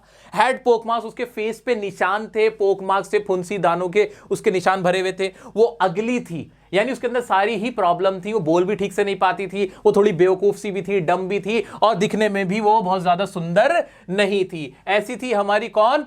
भोली। आइए देखते हैं, पहले मोटा मोटा देख लेते हैं। A story of little girl Sulekha. ये कहानी किसकी? सुलेखा की कहानी है। भोली जिसे कहते हैं, शी इज डम है, अगली है, लाफिंग स्टॉक है, हर किसी के लिए हंसने की वजह है। फॉर ऑल, हर फादर जो कि रामलाल है, हैविंग 3 sons 4 daughters। उस रामलाल के कितने बच्चे हैं उसके और सिबलिंग्स कितने? 3 बेटे हैं और 4 बेटियां हैं। Tahsildar persuaded Ramlal to send her daughter to school. उसको कोई स्कूल भी नहीं भेजता था, उसको भी छोड़ रखा था, लेकिन तहसीलदार जो कि वहां के पुलिस वाले होते हैं गांव कस्बों के, वो कन्विंस करते हैं रामलाल को, भाई इसको स्कूल भेजो यार, बच्ची को घर में क्यों बैठा रखा है आपने। वो उसे मना लेते हैं, उसके दबाव में आके रामलाल जो कि फादर है सुलेखा का, ही गॉट कन्विंस्ड, वो कन्विंस हो जाता है एंड परसुएड कर लेता तहसीलदार उसको कि वो भोली को स्कूल भेज दें। भोली वॉज फ्राइटेंड, भोली डरी हुई होती है। Dressed up, hair washed and oil, first time, पहली बार उसको नए कपड़े मिलते हैं, साफ सुथरे कपड़े मिलते हैं, उसको नहलाया जाता है, उसके बाल में तेल वेल लगाया जाता है। ये उसके साथ पहली बार हो रहा होता है। पहले वो डरी हुई होती है, वो सोचती है मुझे कहीं बाहर भेज रहे हैं, सामान की तरह, जैसे बाहर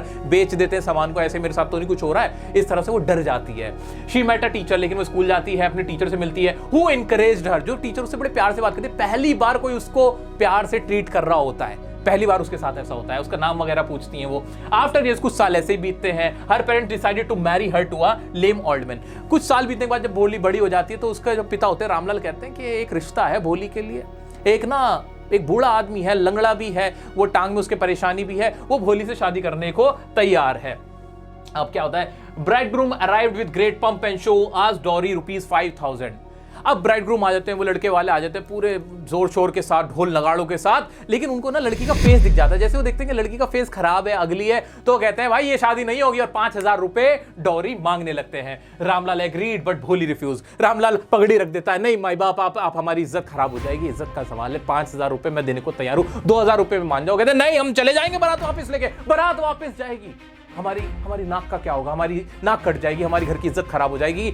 इस बात पे रामलाल जो भोली के पिता होते हैं वो 5,000 रुपए देने के लिए तैयार हो जाते हैं। Her father got sad but her teacher felt proud. लेकिन भोली अब मना कर देती, नहीं पिताजी मैं ये शादी नहीं करूंगी, बुड्ढे को कह दो बारात वापस लेके चला जाए, ऐसे लालची बुड्ढे के साथ शादी करने से अच्छा है मैं सारी जिंदगी कुंवारी रहूं। वो कहती है कि आप चिंता ना करो, मैं खुद पढ़ा के आप लोगों का भी ख्याल रख लूंगी और अपने आप का भी ख्याल रख लूंगी।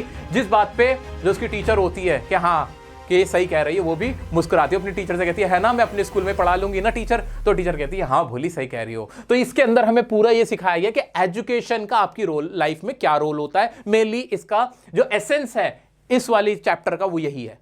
This is the story of a little girl name Sulekha. भोली ये कहानी है सुलेखा की, जिसके साथ क्या क्या दिक्कत है, जो कि डम है, जिसके पोक मार्क्स हैं, जो कि अगली है ना, ये सारी बातें आपको पता ही है। शी वॉज कॉल्ड भोली for being simpleton. She is called, उसको क्या कहा जाता है? सिंपलटन। सिंपलटन का मतलब होता है फूल, क्योंकि वो फूल होती है, थोड़ी सी बेवकूफ सी होती है, इसलिए उसको सब भोली कहते हैं। शी स्टैमर्ड एंड हैड पोक मार्क्स। वो स्टैमर करती है, हकलाती है, उसके पोक मार्क्स हैं, उसकी फेस पे निशान है बहुत। Everyone makes fun of her, हर कोई उसका मजाक बनाता है।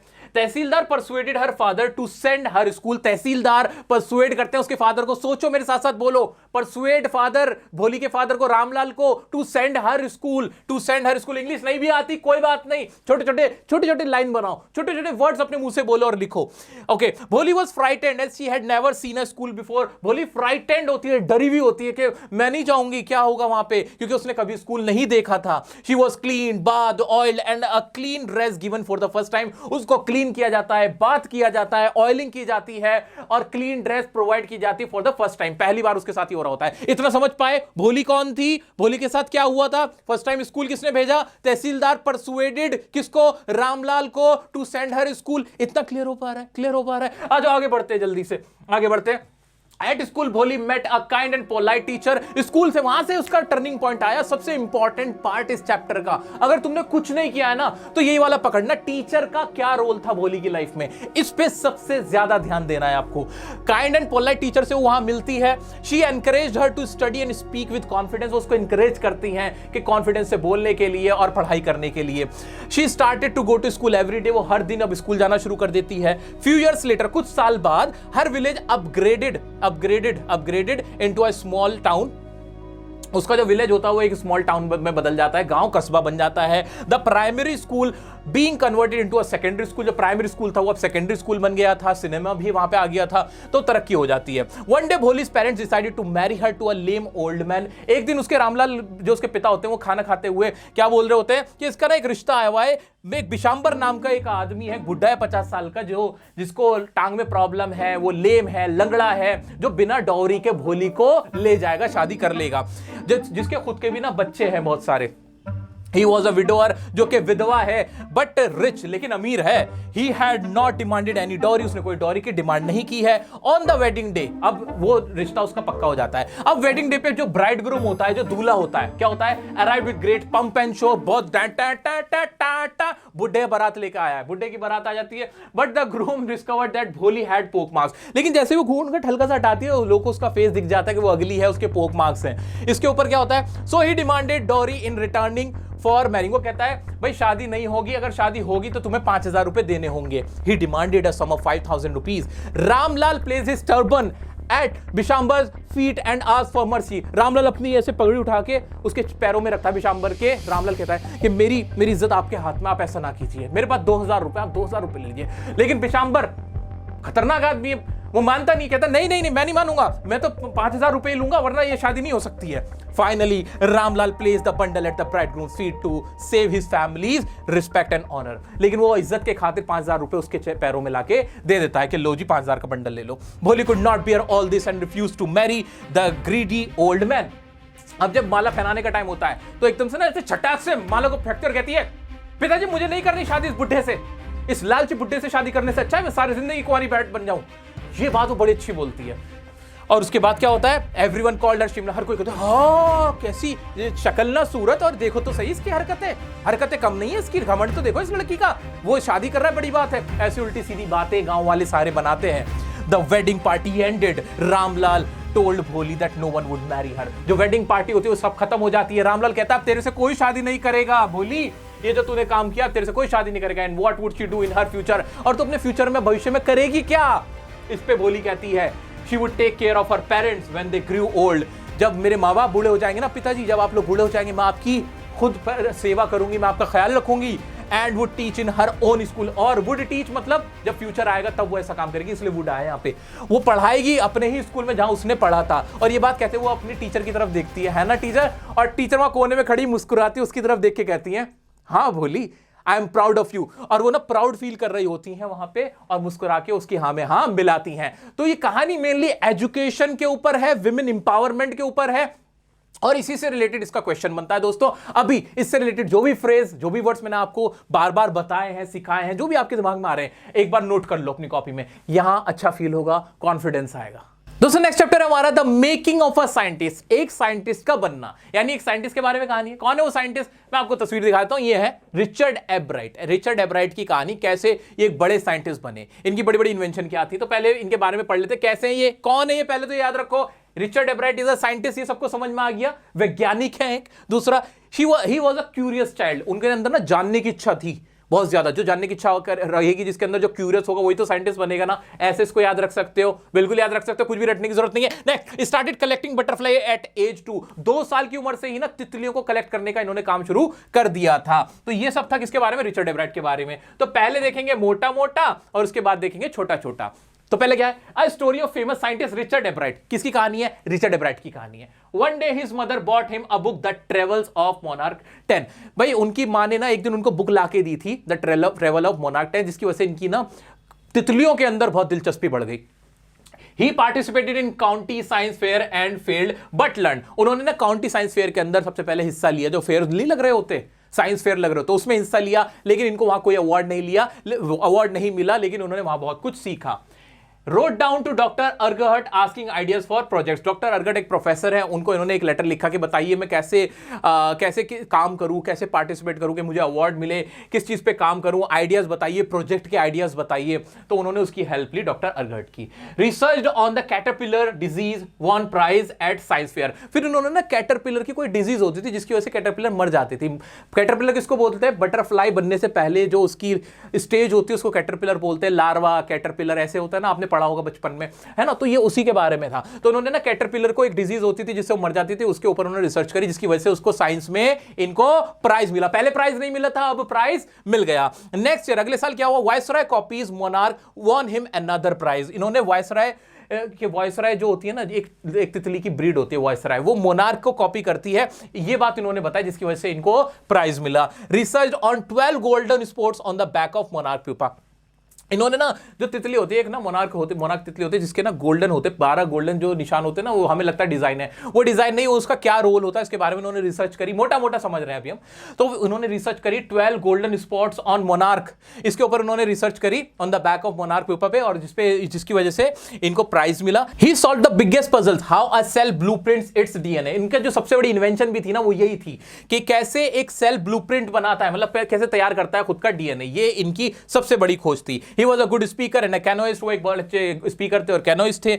Always wanted to be the best, वो हमेशा बेस्ट बनना चाहते थे, इस वजह से वो इतने बड़े साइंटिस्ट बने। ये इनका मोटा मोटा है, तितलियों की ज्यादा खोज की थी, एक डीएनए वाले था, वो याद रखना है आपको। साइंस फेयर में इन्होंने क्या किया था, और सबसे इंपॉर्टेंट जो क्वेश्चन इसमें से बनता है वो है कि मदर का क्या रोल था इनकी लाइफ में। मदर का रोल एब्राइट के राइट लाइफ में, टीचर का रोल भोली की लाइफ में, ये चीजें आपको याद रखनी होंगी। इन्हीं के ऊपर आपसे क्वेश्चन पूछे जाएंगे, जो हम हमारी जो रिवीजन क्लास होगी ना दोस्त, उसके अंदर हम बहुत अच्छे से पढ़ेंगे। आ जाओ अब इसका लॉन्ग आंसर देख लेते हैं। It is a story about the famous scientist Richard एब्राइट। ये किसकी कहानी है, फेमस साइंटिस्ट रिचर्ड एब्राइट की कहानी है। ही वाज अ क्यूरियस थे, ब्राइट चाइल्ड थे फ्रॉम हिज चाइल्डहुड। क्यूरियस तो थे क्योंकि साइंटिस्ट थे, क्यूरियस ही इंसान साइंटिस्ट बन सकता है, जानने की इच्छा जिसके अंदर हो। याद रख पाओगे मेरी बात, याद रख पाएंगे।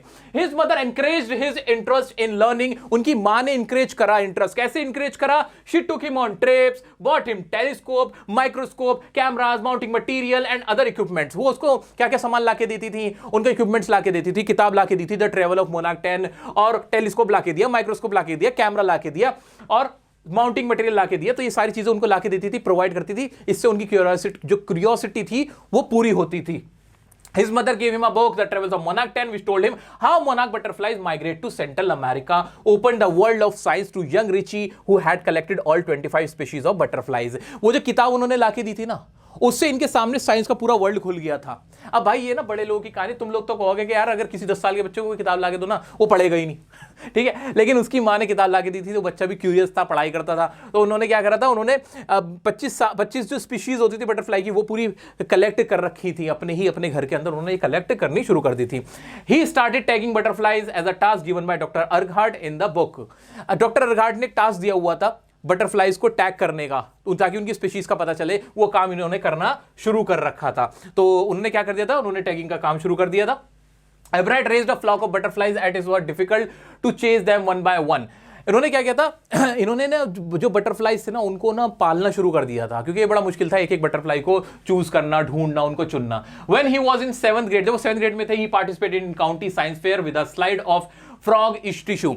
इन्होंने ना फ्रॉग के टिश्यू को लेके साइंस फेयर में हिस्सा लिया था, बट वहां क्या हुआ था, ही लॉस, वो हार गए थे, हमने देखा ही था। And realize that he needed to do real experiment, not just showing models. तब उन्हें समझ में आ गया था कि मुझे कोई रियल एक्सपेरिमेंट करके दिखाना होगा, फ्रॉग टिश्यू से यहां पे मेरा काम नहीं बनने वाला है। He wrote to doctor Urquhart asking him some suggestion. देखो टीचर का हमारी लाइफ में बहुत बड़ा रोल होता है, यहाँ भी डॉक्टर अर्गहार्ट का बहुत बड़ा रोल था। डॉक्टर अर्गहार्ट की जो किताब थी, उस किताब में डॉक्टर अर्गहार्ट ने कहा था कि आप लोग टैग करना बटरफ्लाई को, तो इन्होंने टैगिंग करनी शुरू कर दी थी। टैगिंग की वजह से इनका जो इंटरेस्ट था वो बढ़ गया था। इन्होंने पूरा जो फ्लॉक ऑफ बटरफ्लाई था उनको रेज किया, मतलब उनको पालना शुरू किया था, एक को टैग नहीं करते थे, इससे इनका इंटरेस्ट डेवलप हुआ। और अभी भी डॉक्टर अर्गहार्ट से ही इन्होंने फिर सलाह मांगी थी कि किन प्रोजेक्ट्स पे मैं काम करूं। In 8th grade he tried to find the cause of disease that kills monarch caterpillars and won prize. हमें पता ही है, इन्होंने मोनार्क कैटरपिलर कैसे मर जाते हैं उसके ऊपर इन्होंने रिसर्च करी और इसके लिए उनको प्राइज मिला। नेक्स्ट ईयर इन्होंने his project was to test the theory that viceroy butterflies copy monarchs. Next जो ईयर उन्होंने इस पे काम किया कि वायसराय जो बटरफ्लाइज हैं वो मोनार्क को कॉपी करते हैं, उसके ऊपर उन्होंने काम किया। The project place first in the zoology division, जिसके लिए उनको फर्स्ट प्राइज मिला था। He started research on 12 golden spots on the back of A monarch paper. He found that the gold spots were responsible for releasing a hormone that was necessary for its growth. जो 12 निशान होते हैं monarch pupa पे, 12 colour के, 12 golden spots जो होते हैं सुनहरे कलर के, वो जरूरी होते हैं उसकी ग्रोथ के लिए। ये बात हमें डॉक्टर रिचर्ड एब्राइट है उनके द्वारा पता चली, उन्होंने इस पे काम किया। He discovered that DNA is the blueprint for life. उन्होंने डिस्कवर किया कि जो डीएनए होता है वही होता है ब्लूप्रिंट लाइफ का। He was good at debating, public speaking, and a great canoeist. Curiosity plus bright mind plus will equals to scientist. के साइंटिस्ट बनने के लिए क्या क्या जरूरी है? क्यूरियोसिटी, ब्राइट माइंड होना चाहिए और विल होनी चाहिए। ये आपको बस याद रखना है। चलो जी, अब इसमें मोटा मोटा क्या है, अपने माइंड में अगर हम घुमाएं तो हमने इनकी पहले तो वो देखने के प्राइस कौन सा जीता था, कौन सा रहा था। पहले हारे थे इन्होंने, फ्रॉग टिश्यू का एक मॉडल बनाया था, लॉस्ट हो गए थे साइंस जो फेयर लगा था उसके अंदर। तो इन्होंने पहले तो ये देखा था कि जो मोना कैटरपिलर है जो मर जाती हैं वो कैसे मरती है, उस डिजीज के बारे में इन्होंने पता किया था। फिर जो वायसराय जो बटरफ्लाई होते हैं वो कॉपी करते हैं मोनार्क को, वो इन्होंने थ्योरी दी थी, उसके लिए इनको फर्स्ट डिवीजन मिली थी, फर्स्ट प्राइज मिला था। फिर इन्होंने ये बताया था कि जो डीएनए होता है वो ब्लूप्रिंट होता है लाइफ का, ये इन्होंने बताया था। ये मेन इनकी जो अचीवमेंट्स है ना वो हमें याद रखनी है। और फिर ये साइंटिस्ट बड़े कैसे बने, तो इसमें दो मेन क्वेश्चन, एक तो इनकी माँ का रोल क्या था, इनकी अचीवमेंट क्या थी, ये तो मेन है। और तीसरा एक कि एक अच्छा साइंटिस्ट बनने के लिए क्या क्या चाहिए, क्यूरियोसिटी होनी चाहिए, विल पावर होनी चाहिए और ब्राइट माइंड होना चाहिए। तो आप एक बड़े अच्छे साइंटिस्ट बन जाते हो। और आप ना बेस्ट बनने, आपके अंदर होना चाहिए कि I want to be the best. ये अगर आपके अंदर अप्रोच है तो आप बहुत अच्छे साइंटिस्ट बन जाते हो। तो इससे रिलेटेड जो जो वर्ड्स, जो जो चीजें हमने सीखी हैं वो आपको नोट डाउन करनी है। ये चैप्टर मैंने अलग से भी एक्सप्लेन किया हुआ है, लिंक दे देता हूं। पूरा चैप्टर अगर आपको देखने का मन करे तो आराम से देख लेना, उसमें पूरे डिटेल में बता रखा है वायसराय मोनार्क के बारे में सारा कुछ। अभी यहां इतना सारा एक्सप्लेन करूंगा ना तो रिवीजन से ज्यादा ये पूरी एक क्लास बन जाएगी। नेक्स्ट चैप्टर है हमारा last chapter, the book that saved the earth, यानी एक ऐसी किताब जिसने अर्थ को बचा लिया। कैसे बचा लिया भाई, ये ना एक प्ले है। क्या है, ये एक प्ले है और ये सारी कहानी ऐसे ही है, फिक्टिशियस प्ले है जिसके अंदर कुछ भी सच नहीं है। तो इसमें मेन कैरेक्टर कौन है भाई, थिंक टैंक नाम का एक आदमी है। वो कौन है, the arrogant Martian leader. Martian leader मतलब जो मार्स का लीडर है, who plans to invade earth believing earthlings are weak, जो कि अर्थ पे ना इन्वेड करना चाह रहा है, यहाँ पे आक्रमण करना चाह रहा है, यहाँ घुसना चाह रहा है, जिसे लगता है कि जो अर्थ है वो ना वीक है, कमजोर है, जो हमारी पृथ्वी हमारा ग्रह है वो कमजोर है। और उसी के ना कुछ चेले चपाटे जिनका नाम है, एक का कैप्टन ओमेगा है, एक लेफ्टिनेंट लोटा है, एक सर्जेंट ओपी है, ओप है, ठीक है, ये सब लोग हैं। तो ये कौन है, सबऑर्डिनेट एक थिंक टैंक का जो कि यहाँ पे अर्थ पे भेजा गया है इंफॉर्मेशन हासिल करने के लिए। लेफ्टिनेंट लोटा कौन है, another Martian assistant who helps in investigating Earth, वो भी एक इन्वेस्टिगेट करने के लिए असिस्टेंट ही है। और सर्जेंट ऑफ कौन है, a humorous character part of the investigation team on Earth. आ जाओ फिर आगे क्या होता है वो देखते हैं। Think tank sends the Martians to Earth where they land in a library. वो ना मार्स से यहां अपनी टीम भेजता है कि अर्थ के बारे में जानकारी जुटाओ, हम इस पे हमला करेंगे, इन्वेड करेंगे। तो ये ना एक लाइब्रेरी में आके लैंड होते हैं। अब लाइब्रेरी में क्या देख रहे होते हैं ये, where they land in a library the Martians misunderstand books thinking they are food item sandwich. उनको लगता है कि ये जो बुक्स रखी है ना लाइब्रेरी में वो सैंडविच टाइप की चीजें, वो खाने के लिए हैं। और वो खाए कैसे, वो खाने की चीज तो है नहीं। They find a nursery rhyme book and think it's verses show how smart earthlings are. उन्हें नर्सरी राइम वाली बुक मिलती है जो नर्सरी क्लास के बच्चों को पढ़ाई जाती है, और वो उन्हें फिर बाद में पता चलता है कि जो अर्थ के लोग हैं, अर्थ की जो चीजें वो तो बड़ी स्मार्ट है। The rhyme Humpty Dumpty is seen as a description of a powerful earth weapon। वो जो हम्प्टी डम्प्टी की जो राइम है ना वो उनको एक पावरफुल वेपन लगती है अर्थ का, और वो डर जाते हैं। Think tank becomes frightened by these false interpretation and cancels the invasion। वो जो हम्प्टी डम्प्टी का जो इंटरप्रिटेशन निकालते हैं वो इतना खतरनाक निकालते हैं कि उनको लगता है कि अर्थ ना बड़ी खतरनाक चीज है, यहाँ पे हमें इन्वेड नहीं करना है। The Martians retreat and Earth is saved unknowingly by a nursery rhyme book। The play humorously highlights the arrogance of think tank and the unexpected power of literature and imagination। तो वो जो think tank होता है, जो leader होता है, वो मना कर देता है अर्थ के ऊपर इन्वेड करने से। और ये पूरी कहानी हमें बस ये बताती है कि थिंक टैंक एक एरोगेंट लीडर है, कैसे लिटरेचर हेल्प करता है चीजों से बचने के लिए, बुरी चीजों से बचने के लिए। आइए, ये तो मोटा मोटा हमने देख लिया, लेकिन हम मोटे मोटे पे कहां मानने वाले हैं, हम इसका पूरा अच्छे से समझते हैं। आइए देखते हैं। It is a humorous one act play set in the 25th century. 25वीं सेंचुरी, अभी कौन सी 21वीं है ना, तो 25वीं सेंचुरी का एक प्ले दिखाई है कि 25th सेंचुरी में क्या हो रहा होगा।